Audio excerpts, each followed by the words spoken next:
కర్నూలు జిల్లా ఎమ్మిగనూరు కౌన్సిల్ సమావేశం రసాభాసగా సాగింది.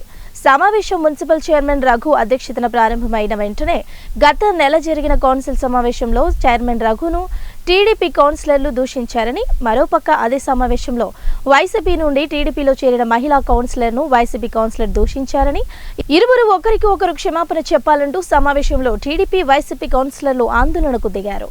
దీంతో వైసీపీ టీడీపీ కౌన్సిలర్ల మధ్య వాగ్వాదం చోటు చేసుకుంది. వైసీపీ టీడీపీ కౌన్సిల్ హాల్లో బైఠాయించి నిరసన తెలిపారు. బైఠాయించిన కౌన్సిలర్లకు చైర్మన్ రఘు ఎంత సర్ది చెప్పినా పట్టించుకోకపోవడంతో చైర్మన్ బెల్ కొట్టి సమావేశాన్ని ముగించి వేశారు.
మీరు నా మీద గౌరవం ఉంటే దయచేసి అందరూ సైలెంట్గా కూర్చోవాలా.